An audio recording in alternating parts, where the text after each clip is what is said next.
இலக்கை நோக்கி பயணம் செய்யும் அன்பு உள்ளங்கள் அனைவருக்கும் வணக்கம்.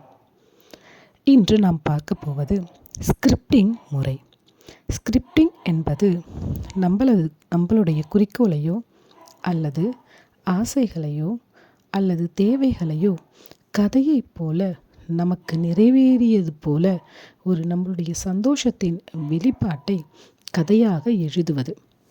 இதை எழுதும் பொழுது நாம் நம்மளுடைய ஆசைகள் அல்லது தேவைகள், குறிக்கோள் நிறைவேறிய பின் நம்மளுடைய உணர்வுகளின் வெளிப்பாடு எவ்வாறு இருக்குமோ அதை வார்த்தைகளாக எழுத வேண்டும். இதில் நாம் உணர்வு பூர்வமாக வெளிப்படுத்துவோம். எடுத்துக்காட்டாக, எனக்கு ஒரு வேலை தேவை என்றால் நான் எந்த கம்பெனியில் வேலை செய்ய போகிறேன் என்பதை நாம் முடிவு செய்து வைத்துக்கொள்ள வேண்டும்.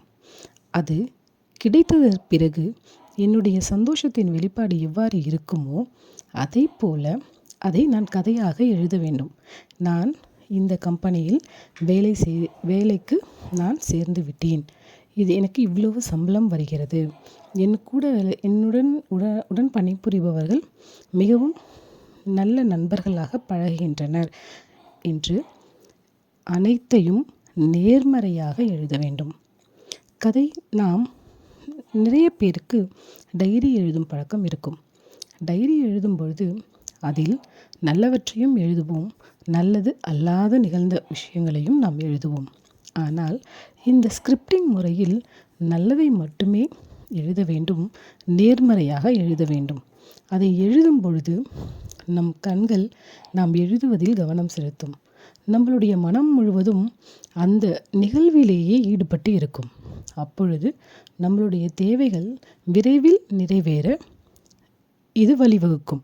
பிரபஞ்சத்தை அடைய எளிய ஒரு முறையாகும் இந்த ஸ்கிரிப்டிங் முறை. இதை பயன்படுத்தி பயன்பெறுங்கள். நன்றி.